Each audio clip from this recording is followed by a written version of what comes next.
fellow travelers and fellow study abroad people. Mark here with Wolters World, and today we're in the Dominican Republic, and today we're going to answer a travel question about study abroad. Because Macy wrote, she said, Wolters World, what's your advice for traveling when you study abroad? And my number one advice is to go travel. Travel as much as you can, because I'll be honest with you, most people don't get the chance to travel like you do when you're abroad for 6 months. So go. If you're in London, go hit up Paris, go up to Edinburgh, go fly to Prague, do those things. Oh, you got a semester in Singapore, head over to Bali, get up to Hong Kong, check out Japan. Do as much traveling as you can so you can see as much as you can while you're there and you get more out of your study abroad trip. Because one thing I'm going to tell you, there's kind of two ways that study abroad trips go for people. One, they take the opportunity to travel as much as they can. Or two, they get kind of sucked into the party, Erasmus party lifestyle where every weekend they're going out and having a good time, which is fine. But the thing is, if you want to travel, you need to make it a priority for you, okay? So that means make a list of the destinations you want to go to. So like I said, if you're studying in London, you want to get to Paris and Amsterdam and Rome, then book those flights, book those plane tickets, book those, those train tickets to get you there, because then you have things already planned out.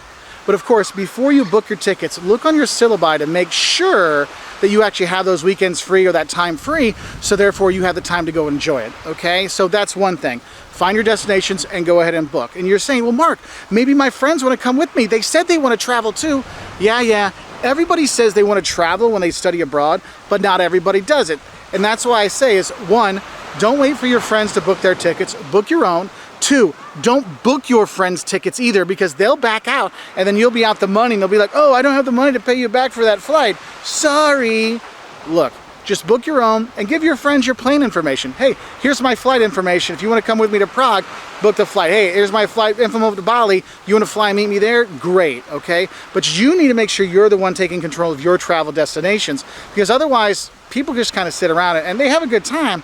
That's one of the big issues I see, is people realize that, oh, my friends that said they were going to travel didn't. That's why it's important, if you're going to be doing this traveling, you be the leader in study abroad. You be the one like, hey, I've got tickets to Paris, I've got tickets to the Dominican Republic, I got tickets to Cuba.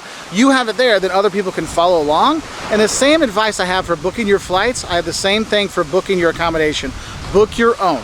Okay, if your friends want to come later, they can get the hostel, they can do something else, but you don't want to be the one that's financially liable for them flaking out and ghosting you at the airport, okay? Now, when you study abroad, we always think the big destination to go to when you're there, but another advice I have for traveling when you're studying abroad is look at destinations that are day trips away from where you're staying. Okay, so for example, some places you might think is farther away than it actually is, but if you're in London, if you want to go up to Liverpool to go see the Beatles tour and all that kind of stuff, it's literally like a 2.5 hour train ride up to there to go enjoy Liverpool. Oh, you want to go to York? Yeah, it's another 2-hour trip. I mean, think about it. You get up in the morning, you take a 7 o'clock in the morning train, boom, you're up there by 9. You can see the museums, you can see the sights there, and then come back home and be back in your dorm or your apartment that night, so you don't have to spend money on accommodation, so you can save a little money too. But that's why I always say is make it kind of a trade-off of the big destinations, but also stuff that's close by. Because when you do the things that are close by, you really start to understand the culture of the country you're staying in a lot more. Because I know for us, I learned so much more being in Portugal when I was doing weekend trips to Coimbra and Porto in the south and Algarve. Those things give a much better understanding of the Portuguese than just going to fly to Spain for the weekend or Rome, which was cool. But it's one of those things you got to kind of think about. So you might want to kind of balance those out, because sometimes you don't get a lot of free time. Sometimes you only have Wednesday without classes.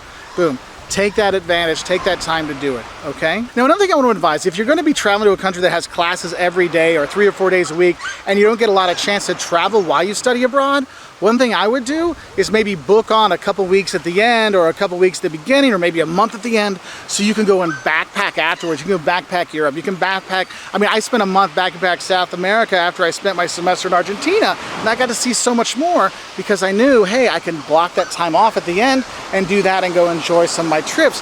Because one thing you need to realize when you study abroad, the school timetables in different countries could be different than when you're from. So you might think, oh, we're done, May 1st in the US. Well, in Germany, you're done in July, but you don't start until March. So wait a minute, so I could actually spend February backpacking Europe and then take classes then? Yeah. And so that's one thing you want to kind of consider when you're looking at your travel times when you study abroad. So Macy, I hope this answered your question. Have a great time traveling and studying abroad. Bye from here in the Dominican Republic.